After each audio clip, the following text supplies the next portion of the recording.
नमस्ते बच्चों। आज का हमारा वीडियो 12वीं फिजिक्स के चैप्टर 3 धारा विद्युत से है। आज के इस वीडियो में हम लोग पढ़ेंगे मीटर सेतु के बारे में। सबसे पहले मैं बताना चाहूँगा कि मीटर सेतु होता क्या है। तो सबसे पहले मीटर सेतु जो है वो एक उपकरण होता है जिसकी सहायता से हम किसी चालक का प्रतिरोध या उस चालक के पदार्थ का विशिष्ट प्रतिरोध ज्ञात करते हैं। मीटर सेतु को मीटर सेतु क्यों कहा जाता है? तो मीटर सेतु को मीटर सेतु इसलिए कहा जाता है क्योंकि मीटर सेतु में 1 मीटर लंबा मैग्नीज या कांस्टेंट का तार होता है, जिसके कारण से इसे मीटर सेतु कहा जाता है। तो आइए सबसे पहले हम देखते हैं कि मीटर सेतु किस सिद्धांत पे कार्य करता है। तो मीटर सेतु जो है वो व्हीटस्टोन सेतु के सिद्धांत पे कार्य करता है। यही जो है वो उसका सिद्धांत होता है। आइए अब हम देखते हैं कि मीटर सेतु में मुख्य रूप से कौन कौन से हिस्से होते हैं। मुख्य रूप से मीटर सेतु में 2 हिस्से होते हैं। पहला 1 मीटर लंबा मैग्नीज या कांस्टेंट का तार और दूसरा पीतल की पट्टियां। पीतल की पट्टियों की संख्या 3 होती है। यहाँ पर मैं आपको बताना चाहूंगा कि मीटर सेतु बनाते समय मैग्नीज या कांस्टेंट जैसे मिश्र धातुओं का ही प्रयोग किया जाता है, क्योंकि मिश्र धातुओं का विशिष्ट प्रतिरोध अधिक होता है और उनका ताप प्रसार गुणांक जो होता है वो कम होता है। इसलिए मीटर सेतु में मिश्र धातुओं का ही प्रयोग किया जाता है। आइए अब हम लोग देखते हैं कि मीटर सेतु में इन मैग्नीज या कांस्टेंट के तार और पीतल की पट्टियों को किस प्रकार से व्यवस्थित किया जाता है। इसके लिए सबसे पहले पीतल की 2 पट्टियां होती हैं, जिनके मध्य में 1 मीटर लंबा कांस्टेंट का जो तार होता है वो लकड़ी के तख्ते के ऊपर कसा होता है। इन दोनों पीतल की पट्टियों के बीच में, यहाँ पे पीतल की पट्टियों को हमने AM और CY का नाम दिया हुआ है। इन दोनों पीतल की पट्टियों के बीच में एक तीसरी पट्टी होती है जिसे हम NDX कह रहे हैं। तो इस प्रकार से ये तीनों पट्टियां क्या होती हैं, व्यवस्थित होती हैं। इन तीनों पट्टियों के सभी सिरों पर संयोजक पेंच लगाए जाते हैं, जिनकी सहायता से मीटर सेतु में दूसरे जो प्रतिरोध होते हैं, अज्ञात प्रतिरोध और ज्ञात प्रतिरोध को जोड़ा जाता है। इसके अलावा मीटर सेतु में जहां पर 1 मीटर लंबी मैग्नीज या कांस्टेंट की तार लगी होती है, उसी के समानांतर 1 मीटर पैमाना होता है, जिसकी सहायता से हम जॉकी के पाठ्यांक को नोट करते हैं। अब चूंकि इसमें 1 मीटर लंबा तार होता है, इसलिए इसे मीटर सेतु कहते हैं। इसके बाद आइए हम चलते हैं कि मीटर सेतु का प्रयोग हम किस प्रकार से करें, या मीटर सेतु के प्रयोग से किसी अज्ञात चालक का प्रतिरोध हम कैसे ज्ञात करें। मीटर सेतु की सहायता से किसी अज्ञात चालक जिसका प्रतिरोध ज्ञात करना है, उसे पीतल की पट्टियों X और Y के बीच में संयोजक पेच की सहायता से जोड़ दिया जाता है। इसी प्रकार से M और N जो संयोजक पेच होते हैं, उनके बीच में किसी प्रतिरोध बाक्स को लगा दिया जाता है। बीच वाली जो पीतल की पट्टी होती है, जिसे हम D नाम से प्रदर्शित कर रहे हैं, उससे एक धारामापी को जोड़ देते हैं। धारामापी का दूसरा सिरा जो है वो जॉकी की सहायता से 1 मीटर लंबे तार मैग्नीज या कांस्टेंट के तारों के ऊपर सरकता है। इसी प्रकार से पीतल की पट्टी M और C का संबंध कुंजी की सहायता से बैटरी से कर दिया जाता है।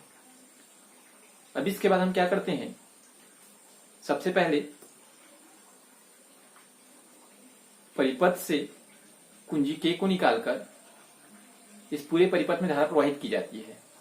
इसके बाद प्रतिरोध बाक्स से ज्ञात प्रतिरोध को निकाला जाता है और ऐसी स्थिति प्राप्त की जाती है जिस समय धारामापी में प्रवाहित धारा का मान 0 हो।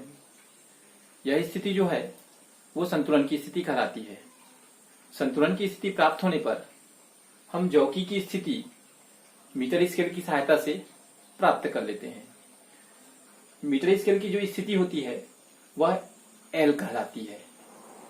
अब यदि हमको एक बार L का मान ज्ञात हो जाता है, उसके उपरांत हम सूत्र S R ब्रैकेट में 100 - L बटा L रखकर उस अज्ञात प्रतिरोध S का मान जो है हम ज्ञात कर लेते हैं। यही प्रक्रिया हम 2-3 बार दोहराते हैं और अंतिम में मध्यमान ज्ञात कर लेते हैं, जो हमारे उस अज्ञात चालक का प्रतिरोध होता है।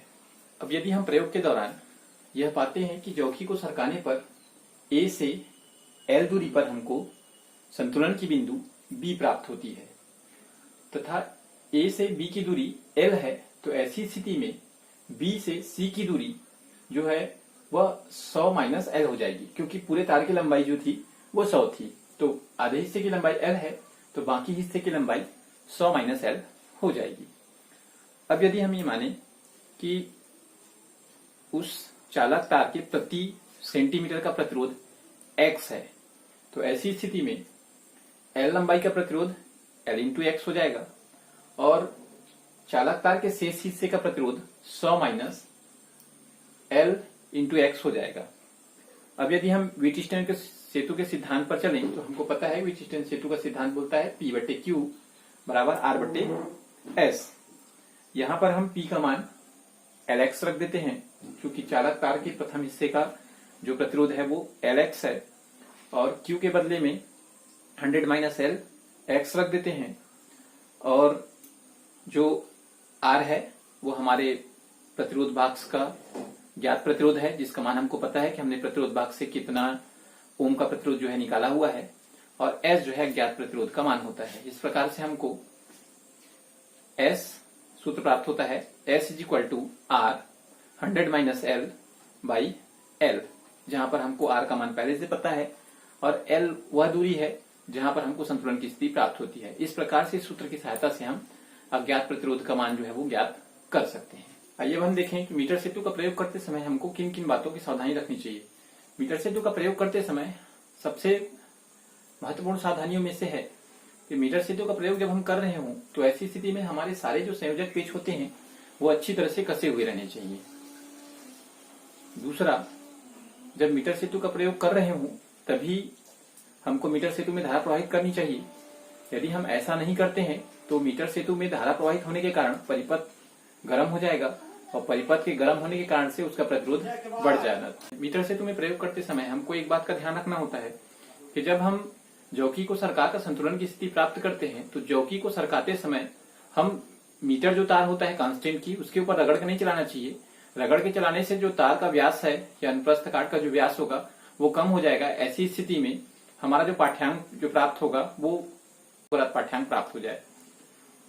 इसके अलावा जो मीटर या कांस्टेंट की तार लेते हैं उसके सर्वत्र जो व्यास होता है वो एक समान होना चाहिए, अर्थात तार जो है वो सभी समान मोटाई की होनी चाहिए। मीटर सेतु का उपयोग करते समय हम एक बात का विशेष ध्यान देते हैं कि मीटर सेतु में हम जब संतुलन की स्थिति प्राप्त करते हैं तो संतुलन की स्थिति प्राप्त करने के लिए इस बात पर ध्यान दिया जाता है कि संतुलन की स्थिति हमको तार के मध्य में प्राप्त होनी चाहिए। यदि तार के मध्य में संतुलन की स्थिति प्राप्त नहीं होगी तो ऐसी स्थिति में हमारा पाठ्यांक जो है वो त्रुटिपूर्ण हो सकता है। तो इस प्रकार से हमने देखा कि मीटर सेतु का उपयोग किस प्रकार से करें और मीटर सेतु के प्रयोग करते समय कौन कौन सी सावधानियां हमको रखनी चाहिए। धन्यवाद।